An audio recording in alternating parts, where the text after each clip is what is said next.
നിങ്ങൾ ഒരു കുഞ്ഞിനെ മുലയൂട്ടുന്ന അമ്മയാണോ? എങ്കിൽ ഓരോ മാസവും കുഞ്ഞുങ്ങൾക്ക് എത്ര സമയം കൂടുമ്പോഴാണ് പാല് കൊടുക്കേണ്ടത്? അതുപോലെ സോളിഡ് ഫുഡ്സ് ഒക്കെ കൊടുക്കാൻ തുടങ്ങിയാലും മുലപ്പാൽ കൊടുക്കേണ്ടതുണ്ടോ? ഇവയെക്കുറിച്ചൊക്കെ നമുക്കൊന്ന് വിശദമായി സംസാരിക്കാം. ഹായ്, ഞാൻ ഡോക്ടർ അജിന, ആയുർവേദ ഫിസീഷ്യൻ ആണ്. എൻ്റെ വീഡിയോസ് ആദ്യമായിട്ടാണ് കാണുന്നതെങ്കിൽ ചാനൽ ഒന്ന് സബ്സ്ക്രൈബ് ചെയ്യണം. ഒരു കുഞ്ഞ് ജനിച്ച് ആദ്യത്തെ 1 മണിക്കൂറിനുള്ളിൽ അമ്മയ്ക്കും കുഞ്ഞിനും മറ്റ് ആരോഗ്യ പ്രശ്നങ്ങൾ ഒന്നുമില്ല എങ്കിൽ നിർബന്ധമായും മുലപ്പാൽ നൽകേണ്ടതാണ്. പ്രസവത്തിന് തൊട്ടു മുൻപും ശേഷവും അമ്മയുടെ സ്തനങ്ങളിൽ നിന്ന് ഊറി വരുന്ന ആദ്യത്തെ കൊഴുത്ത മഞ്ഞ നിറത്തിലുള്ള പാലാണ് കൊളസ്ട്രം. ഇതിൽ കുഞ്ഞുങ്ങളുടെ അണുബാധകളെ ചെറുക്കാനുള്ള IgA പോലുള്ള ആന്റിബോഡികൾ അടങ്ങിയിട്ടുണ്ട്. നവജാത ശിശുക്കൾക്ക് വളരെ വേഗത്തിൽ ദഹിക്കുന്ന പോഷക സമ്പുഷ്ടമായ ഒന്നാണ് കൊളസ്ട്രം. കുഞ്ഞുങ്ങളുടെ രോഗപ്രതിരോധ ശേഷി വർദ്ധിപ്പിക്കുന്നതിനും കുഞ്ഞിന്റെ ശാരീരിക വളർച്ചയ്ക്കും ആന്തരിക അവയവങ്ങളുടെ വികാസത്തിനും ഇത് വളരെ ഗുണകരമാണ്.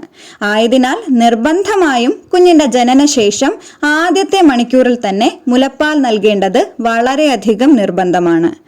കുഞ്ഞുങ്ങളുടെ വളർച്ചയ്ക്ക് ആവശ്യമായ കൊഴുപ്പ്, പ്രോട്ടീൻ, കാർബോഹൈഡ്രേറ്റ്, വൈറ്റമിൻസ് എന്നിവയുടെ കലവറയാണ് മുലപ്പാൽ.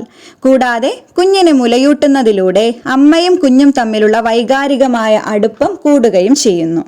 അതുപോലെ തന്നെ മുലയൂട്ടുന്നതിലൂടെ അമ്മമാർക്ക് പ്രസവാനന്തരം ഉണ്ടാകുന്ന രക്തസ്രാവം കുറയ്ക്കാനും ഗർഭാശയത്തെ പഴയ വലിപ്പത്തിലേക്ക് കൊണ്ടുവരുന്നതിനും ശരീരഭാരം കുറയ്ക്കാനും സ്തനാർബുദം, ഓവേറിയൻ ക്യാൻസർ, ടൈപ്പ് 2 പ്രമേഹം തുടങ്ങിയ രോഗങ്ങൾ വരാനുള്ള സാധ്യത കുറയ്ക്കാനും സഹായിക്കുന്നതാണ്. ഇതിനു പുറമെ പ്രസവശേഷം ആർത്തവം വൈകിക്കാനും അമ്മയും കുഞ്ഞും തമ്മിലുള്ള ബോണ്ട് ശക്തമാക്കി പോസ്റ്റ്മോർട്ടം ഡിപ്രഷൻ അഥവാ പ്രസവാനന്തര വിഷാദത്തെ തടയാനും മുലയൂട്ടൽ സഹായിക്കുന്നുണ്ട്. ഇനി കുഞ്ഞ് ജനിക്കുമ്പോൾ മുതൽ വളർച്ചയുടെ ഓരോ ഘട്ടത്തിലും എത്ര സമയം കൂടുമ്പോഴാണ് കുഞ്ഞിനെ മുലയൂട്ടേണ്ടത് എന്ന് പറയാം. കുഞ്ഞിന്റെ ജനനം മുതൽ ആദ്യത്തെ 6 മാസം വരെ എക്സ്ക്ലൂസീവ് ബ്രസ്റ്റ് ഫീഡിംഗ് അഥവാ മുലപ്പാല് മാത്രമേ കുഞ്ഞുങ്ങൾക്ക് നൽകാൻ പാടുള്ളൂ. ജനനം മുതൽ ആദ്യത്തെ 1 മാസം വരെ 2 മുതൽ 3 മണിക്കൂർ ഇടവിട്ട് നിർബന്ധമായും മുലപ്പാൽ നൽകണം. അതായത് ഒരു ദിവസം 24 മണിക്കൂറിൽ 8 മുതൽ 12 തവണ വരെ മുലയൂട്ടണം. ഈ സമയങ്ങളിൽ കുഞ്ഞ് ഉറങ്ങുകയാണെങ്കിൽ പോലും 3 മുതൽ 4 മണിക്കൂറിൽ കൂടുതൽ ഉറങ്ങാൻ അനുവദിക്കാതെ ഉണർത്തി മുലപ്പാൽ നൽകേണ്ടതും ആവശ്യമാണ്. ഇത് അവരുടെ ശാരീരികവും മാനസികവുമായ വളർച്ചയ്ക്ക് വളരെ പ്രധാനപ്പെട്ടതാണ്. ഇനി ആദ്യത്തെ 1 മുതൽ 3 മാസം വരെ ഓരോ 2.5 മുതൽ 3.5 മണിക്കൂർ ഇടവിട്ട് പാൽ നൽകേണ്ടതാണ്. ഈ മാസങ്ങളിൽ ഒരു ദിവസം 8 മുതൽ 10 തവണ വരെ മുലപ്പാൽ നൽകണം.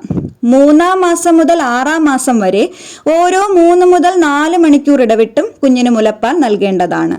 ഈ മാസങ്ങളിലൊക്കെ കുഞ്ഞുങ്ങളുടെ ആമാശയം വലിപ്പം കൂടുകയും ഓരോ തവണ പാല് കൊടുക്കുമ്പോഴും കൂടുതൽ അളവിൽ അവർ പാല് കുടിക്കാൻ തുടങ്ങുകയും ചെയ്യും.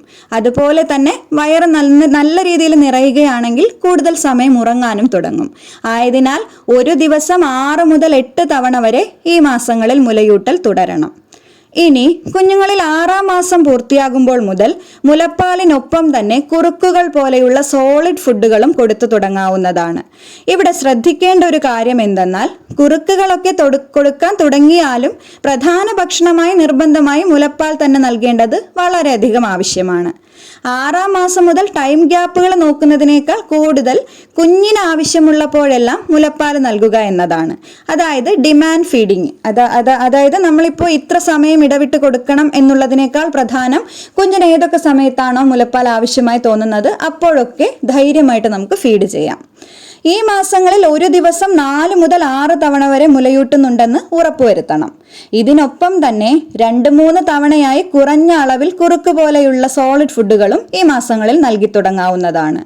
ഇത്തരത്തിൽ 6-ാം മാസം മുതൽ കുഞ്ഞിന് 12 മാസം അഥവാ 1 വയസ്സ് പൂർത്തിയാകുന്നതുവരെ പ്രധാന ഭക്ഷണമായി മുലപ്പാലും അതിനോടൊപ്പം സോളിഡ് ഫുഡുകളും നൽകാവുന്നതാണ്.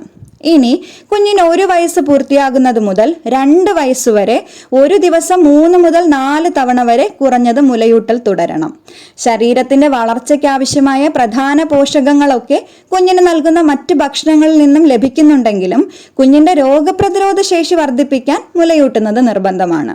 കുഞ്ഞുങ്ങൾക്ക് 2 വയസ്സ് വരെ മുലയൂട്ടുന്നത് നിർബന്ധമാണെങ്കിലും അതിനുശേഷം അമ്മയുടെയും കുഞ്ഞിന്റെയും താല്പര്യാനുസരണം മുലയൂട്ടൽ തുടരുന്നതിനും തടസ്സമില്ല. ഇനി ഓരോ തവണ കുഞ്ഞിനെ മുലയൂട്ടുമ്പോഴും ഒരു വശത്തെ സ്തനത്തിൽ നിന്ന് കുറഞ്ഞത് 15 മുതൽ 20 മിനിറ്റ് വരെ പൂർണ്ണമായി പാല് കുടിക്കാൻ കുഞ്ഞിനെ അനുവദിക്കണം. കാരണം ആദ്യം വരുന്ന പാലിൽ കൂടുതലും വാട്ടർ കണ്ടന്റുകളും പിന്നാലെ വരുന്ന പാലിലാണ് കൊഴുപ്പും അടങ്ങിയിരിക്കുന്നത്.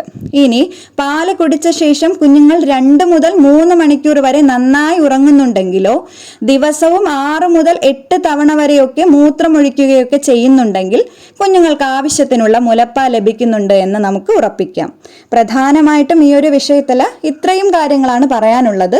നിങ്ങൾക്ക് ഈ വീഡിയോ ഇഷ്ടമായെങ്കിൽ please do like, share, comment and subscribe. Thank